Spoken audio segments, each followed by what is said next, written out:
the final tonight. And the best team in baseball wins it all in 2018. For the first hit. Rutschman into right field. Down the line. A fair ball. Adley will turn first. Head for second. He's going to turn second. Go for third. Rutschman into third base standing. An extra base hit. His first hit in the major leagues. Welcome to the... These are long pitch innings, I think. Blister, that's what you wanted to make sure. Here's a high fly ball into right. Back is Betts on the move. On the track. He's got it.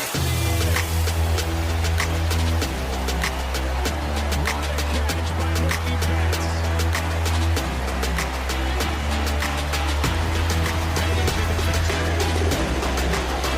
Now, Clippard looking for a clean inning here in the seventh. Hit well out to right center field. Jones still on the move, running out of room, and he makes it.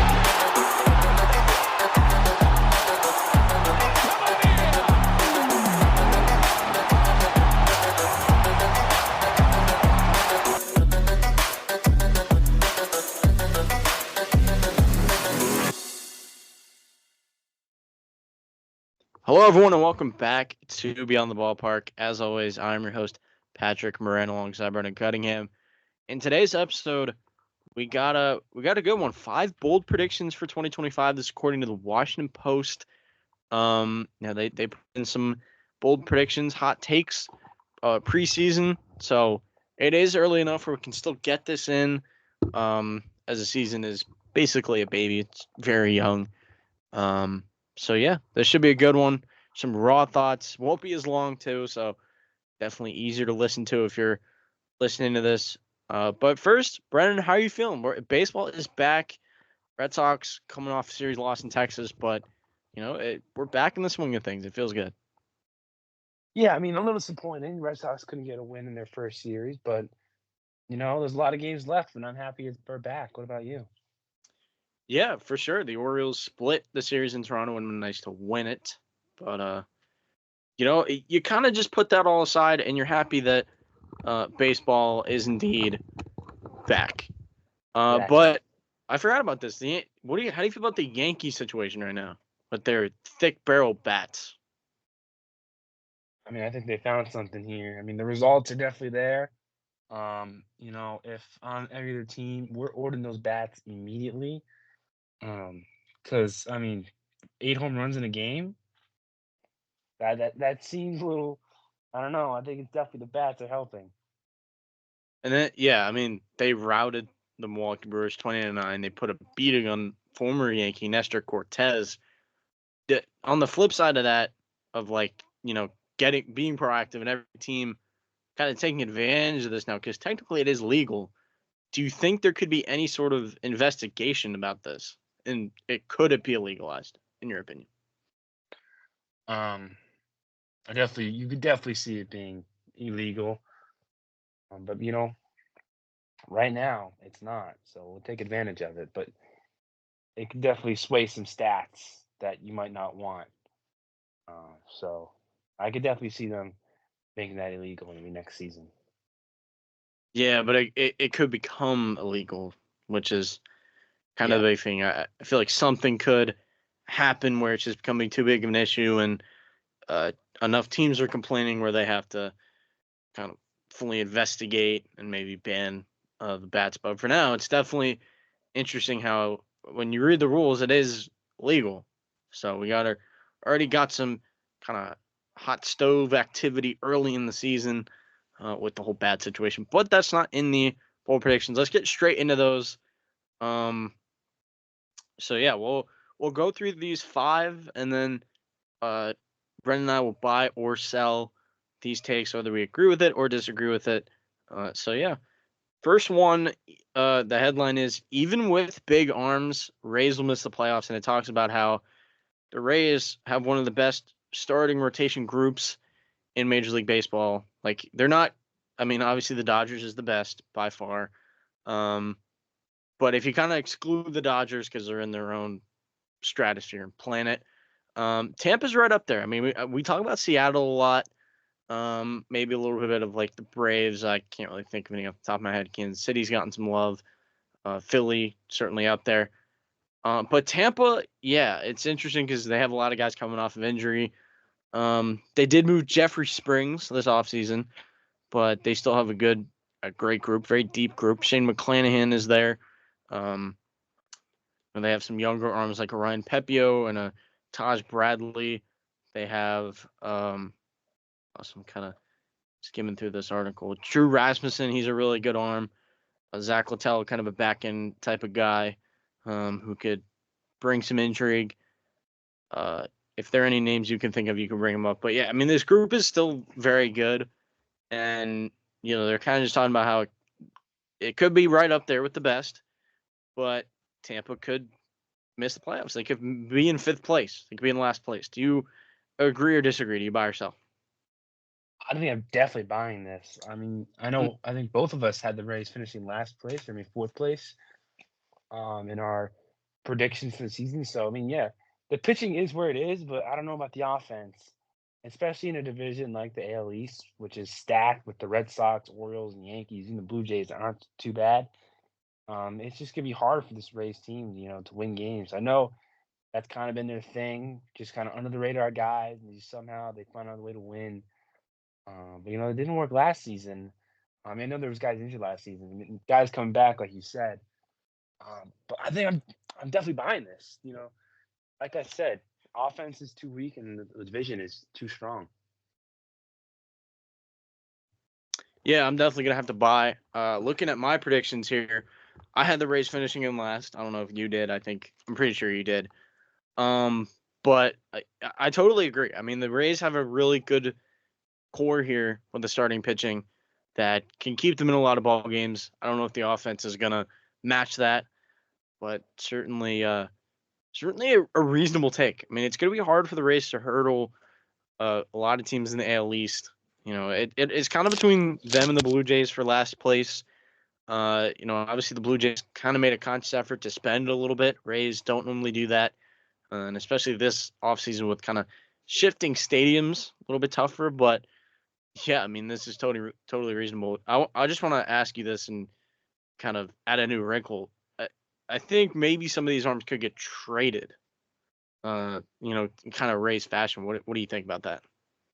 I mean, absolutely. If they're last place, like we predict, I don't see why you don't trade these arms. They don't like to spend money, and these guys are going to cost money. So yeah, might as well get rid of them. Yeah, that's true. Second take of the article: Phillies win the NL East. So they talk about here how the Braves and the Mets are there, right? Like the Braves won the division, I think 6 straight seasons before kind of just being bitten like no one else by the injury bug. New York Mets are kind of the hot name, getting Juan Soto to a generational contract, $765 million in that bidding war with the New York Yankees. Those two teams are obviously gaining a lot of steam, but the Phillies are also fantastic. People will have some questions about how the Phillies are getting a little bit older, but it's a very established roster. I mentioned them and how they have great pitching group out in Philadelphia, and the offense is still really good. So, but it is interesting. Neither of us had the Phillies winning the division, I believe. So, do you buy or sell, Brandon? I think I buy that. I can buy that. I mean, you look at the Mets. I don't think the Mets win the division. I know they do have the 2 MVP candidates with Juan Soto and Francisco Lindor. Probably the guys in that lineup. I just think at the moment the pitching isn't, where it should be to win a division like the NL East that is so stacked with those top 3 teams. You kind of be good anywhere. And then the Braves, you talked about the injury bug last year, really affected them. How's it going to affect them this year? A lot of guys coming off injury. They also lost some guys. I mean, they also got some guys in, but I think that injury could play a big role. You don't know how it's going to affect guys, and that could be early season. Couldn't be good for them. They get behind the Phillies, and you look at this Philly team. I mean, sure they are old, but they still are very good. I mean, all around, good players everywhere. They got their ace and Zach Wheeler and guys like Trey Turner, Bryce Harper in the lineup, and others. So I could definitely buy this at the moment. Yeah, I'm gonna have to disagree. I'm gonna sell. I do like the Phillies a lot. I think the Phillies have a really good team. It's just like kind of the narrative is. It may be old, but it's very established, and you can't really fault the team for being that established. You talked about some of the bats, and they have Wheeler and Nola in that rotation. They have the Jesus Luzardo. They have Christopher Sanchez. They have Ranger Suarez, who are all fantastic arms that can do a lot. And Andrew Painter's on the come up, one of the top prospects in baseball. Um, but for me, like just a year ago, I was in love with the Braves, and I thought that the Braves could have been better than the LA Dodgers. That might not be the case now, but I'm going to stick to my guns. I think the Atlanta Braves are due for a big season, just with them getting healthy. Like Ronald Acuna is going to come back, and I think about a month into the season. Austin Riley should be healthy. Ozzy Albies, we're hoping he's healthy. Sean Murphy is hopefully healthy. Matt Olson's still there. Chris Sale coming off of Cy Young is there. This Braves team, like they kind of gate kept the division until last season. So, uh, I think again it's kind of their division to lose until proven otherwise, even with kind of a rough injury season for them. So, I am gonna have to disagree and sell. I'm gonna stick to my predictions. All Any right. thoughts? I mean, it's definitely you could say a toss up between the Braves and Phillies. Maybe on paper the Braves are maybe the better team. But I think that injury card, could play a role. True. We've seen in the past injuries can affect guys. So it's a toss up either way though. Yeah, you can kind of use the injury card on both sides of the coin for that argument for Atlanta. Next take. This one's a very interesting one.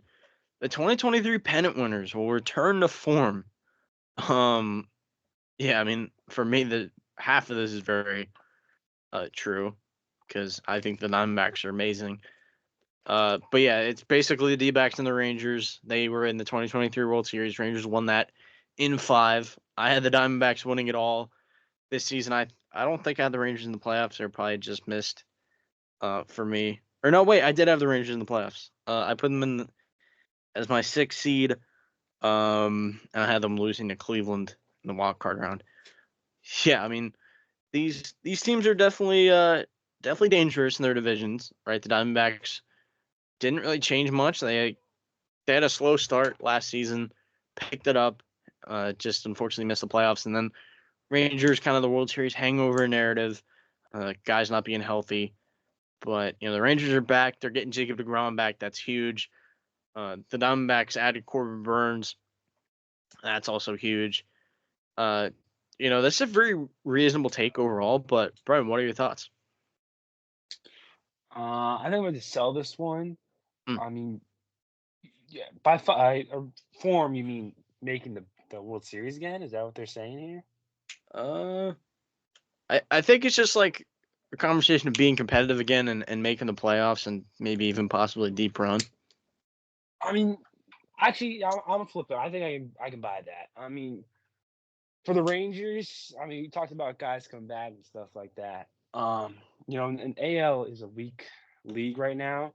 True. It's kind of open to who's the best team. I know I picked the Mariners in the AL West, but the Rangers are right there. I mean, they just won a series with the Red Sox, who are people saying might be the best team in the AL.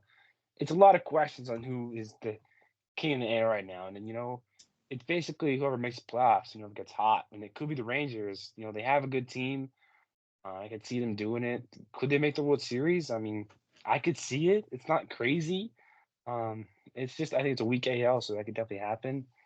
And then for the Diamondbacks, it's kind of like you said, they got slow last year, and I think they made some great additions this year with Corbin Burns, guys like Josh Naylor, to add that to their team. I think they're right up there.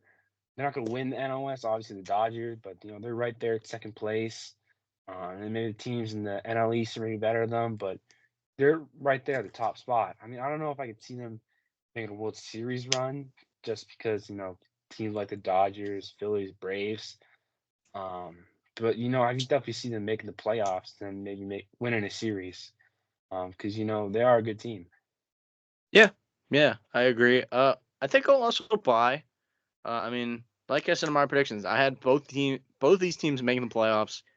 Rangers, I did have exiting early, but Diamondbacks are my World Series pick. I'm all over the Diamondbacks this year. I think this team could be destined for big things, and I know it's kind of a bold pick, but I'm gonna call my shot and say that they're the team to do it all, and I think they're in a great position to do so. So, yeah, I mean, these teams kind of just it was a roller coaster of a season for the D-backs and Rangers, and I think they could be on a better path for 2025, and we could see them be competitive again, which would be fun. And it's like you said, the Rangers in the American League, it's wide open.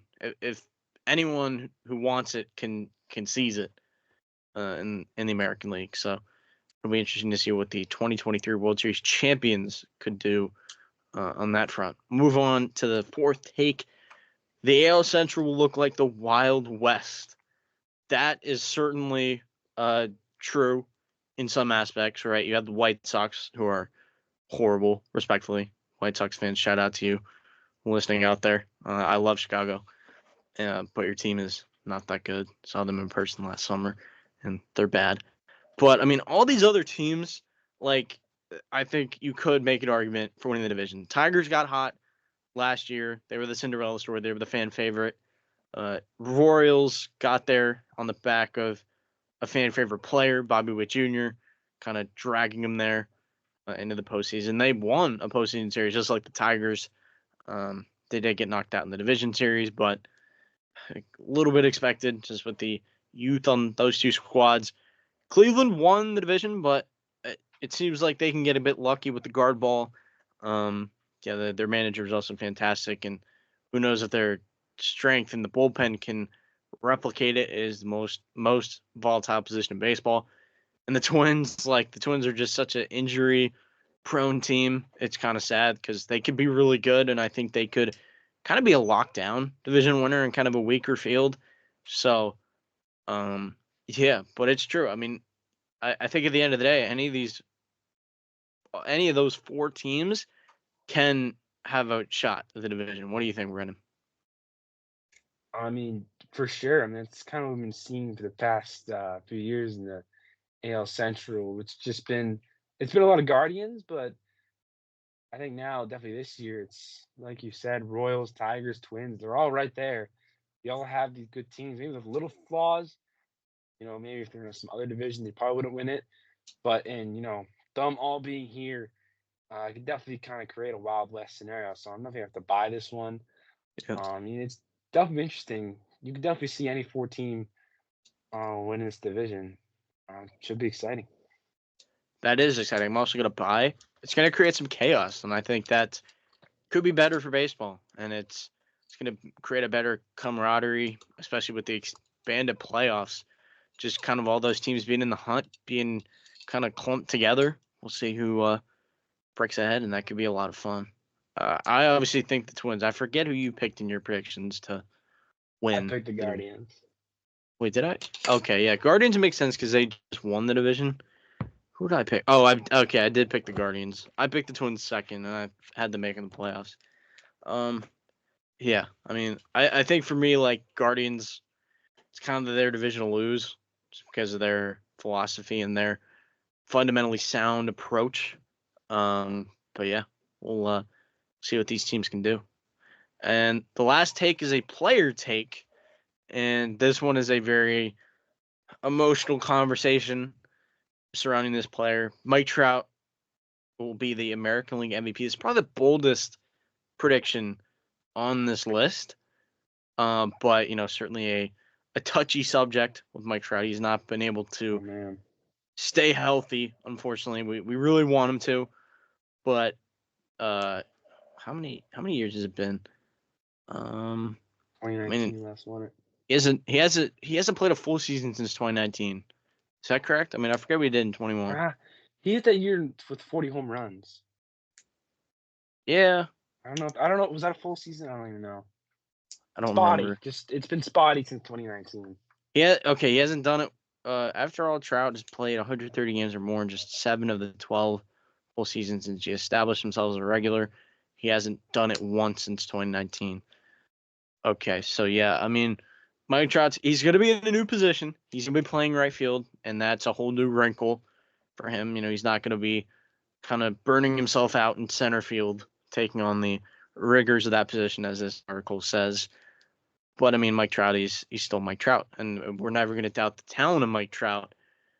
It's kind of tough with the talent that's kind of risen over him, but it's not like he can't. What do you think about it?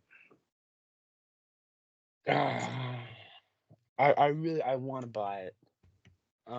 It's really I just a know health thing.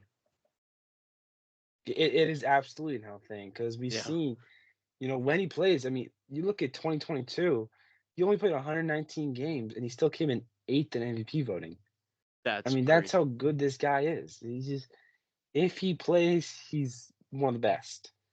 But it's just a question of can he? I mean, he is in that new position, like you said. That might be. I don't know if it's easier for him. I hope it is. Um, you know what? I'm gonna buy this just because it's what the people want. We want to see Mike Trout. I don't want to see Aaron Judge win it again. I know he has probably the biggest chance to win it. But I mean, I don't know. Mike Trout's got to share MVPs, but who hates Mike Trout? Everybody likes Mike Trout. Um, and I'd like to see him win. I'm gonna buy it. Yeah, I'll agree. Just for fun, why not? Like, I'll buy it. I mean, it's one of those conversations where baseball's just better when Mike Trout is healthy and he's playing well. Like, you can't hate on Mike Trout and who he is. He is 33, and that's a little sad that he's getting older. Um, but there's just you can't deny the talent of Mike Trout. And if he's healthy, if he can play, those games, if he can play enough, then like why can't he win it? He's that good. He's that established. He's that proven. And even it's going to be tough on the Angels because the Angels are terrible, and I really wish he would get out of there. For his own sake, the dude just deserves to win. Please be like Shohei. You don't have to go to the Dodgers, but go find a winner somewhere. Go to Philly. I don't even care. Um, it's he could just leapfrog those guys if he could leapfrog guys like Aaron Judge, Bobby Witt, Gunnar Henderson, kind of the top of the list for MVP candidates.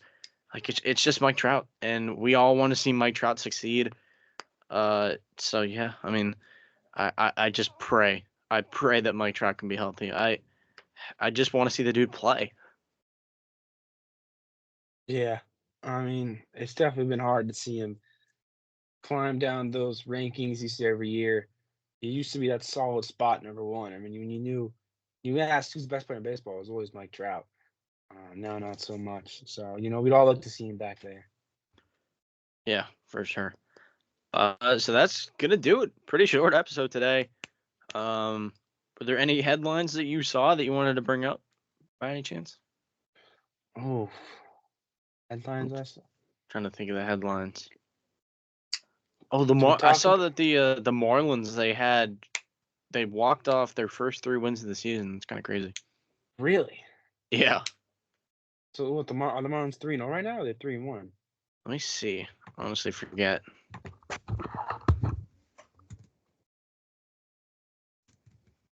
Let me look it up. I don't even remember. But they walked up. They walked off opening day. They had another walk off today. Okay, so they won 3 or 4 from Pittsburgh.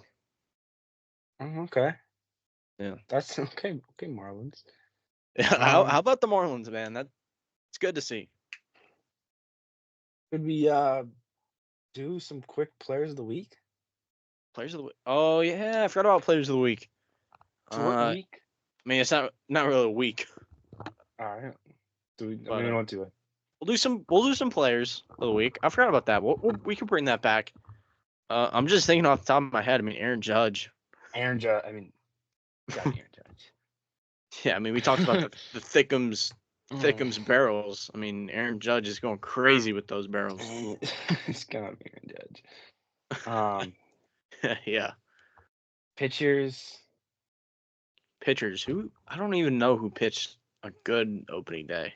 Didn't you know, like the guy for the Nationals? He had a ton of strikeouts. Oh, Mackenzie Gore. Yeah, I forgot know about that that. they That's lost. my but- bad. They lost the game, but Mackenzie Gore went crazy. It was like a stat. I was like following that game. That it was honestly crazy what he was able to do. It was like him and Bob Gibson are the only starters to go out on opening day and have like 13 strikeouts, no runs, and no walks. Yeah, so That's crazy. That is like that's so impressive. Is he our I hitter think he's got to be the pitcher of the week after that performance. or a pitcher? Yeah. Yeah. Um, Yes. Do we do it for both? Do you still want to do it for both leagues? Fine. Sure. Yeah. Okay. I don't even. So we need a National League hitter of the week, and then I know Emilio Suarez. I'm looking at his numbers right now. Gino Suarez. Are you on He's- fantasy? Or are you looking it up on fantasy? Well, I'm looking at ESPN stats. Oh, So, I mean, okay. Because all the stats are from the past week. Yeah. That's true. Emilio Suarez has 4 home runs in 3 games. Gino Suarez did that. Holy Yeah, man. wow! Oh, did he hit Gino, a home how run about in this Gino one? Suarez? I like that. How do you do in this? Oh, well, you went off for 4 today, but it's in the That's 3 okay. other games he had 4 home runs. Oh, that's impressive. I will shout out William Abreu. Yeah. Oh, that's right. Well, He had a good series. Good series in Texas. 2 homers. That was in the first game. 2 homers in the first game. It's crazy. Oh, those came in the first game. I didn't even realize that. Wow. He hit the go-ahead home run in the top of the 9th. Yeah, I knew that. I didn't realize he had 2 homers in that game. Yeah. Cody Bellinger looks good in the pinstripes. Everyone is Scary. Did good. Yeah, I know, that's true. It's scary for the rest of the league. Oh, You know what? Shout out Kyber Ruiz. He had a really good opening series against Philly. All right. He had 2 homers. You know, I think he homered on opening day. He homered again. I think it was today or yesterday. Oh, good for him. Jordan Westbrook stood out. Jordan Westbrook had an awesome series in Toronto. I was Gotta go Suarez. Suarez. yeah. I'm just shouting out some guys. I mean, it's kind of tough. All right, in yeah. the small Maybe sample. not official picks, but just shouting out. Yeah. I mean, I saw it like Jordan Westbrook went off in Toronto. Christian Campbell had a nice opening series. He did. Shout out Christian Campbell, rookie. Gotta love that. Love to see that from him. Yeah, Jordan Westbrook got 3 homers in 3 games. That's impressive. So the official picks would be what? Aaron Judge. Mackenzie Gore, pitcher for AL. I mean, You don't even have a picture for the AL. Hold on. I gotta look at. Eovaldi? Oh, Eovaldi did have a good start against Boston. Yeah, I'm looking at the strikeouts. Eovaldi, yeah. Low key, Severino kind of cooked for the Athletics. Luis Severino. Did Yeah, 6 innings, 3 hits, 4 walks, Oh. 6 Ks. What about About it. Jeffrey Springs went 6 innings, 9 Ks, no runs. 1 walk. Holy. Oh That's dang, he might have. quality. He outdid his teammate. That's crazy. Yeah. I don't know, Framber was good too, but that's Framber. I think it's got to be Springs. Yeah, Jeffrey Springs. How about Jeffrey Springs? Didn't even get the opening day start. Yeah, but he dealing. So, and then our hitter for NL, Suarez. Yeah, we'll go Gino Suarez. I like that. Let me just make Good. sure. Switching over. Ryan McMahon kind of went off too. I'm not gonna lie, but you said Gino Suarez. Where's Gino Suarez? Oh my god. Oh yeah, he had 4. Yeah, it gotta be Gino. Gotta be Gino Suarez. It's weird the first week. Yeah. Yeah, there will be way more guys up for Player of the Week. But yeah, bringing that back, that's cool. Good to see some nice performances over the weekend. Gonna keep tabs on that. Yeah. So, all right, I think that'll officially do it for the episode. We got your Players of the Week that are back. 5 bold predictions, giving you buy or sell. We're back. Baseball season feels good. Baseball is so back, and we're always excited. Any last thoughts before we head out? I'm excited for the season. First few games, not more to go. For sure, we're here for the marathon. We'll try and cover as much as we can throughout the regular season, coming up with new stuff. So, yeah, those are some bold predictions. Hopefully, it can still kind of qualify. I mean, the season's like just started, so I think we can count that as kind of a preseason type thing. Hopefully, you enjoyed the episode. Everything you need is in the description. And with that, we'll see you next time.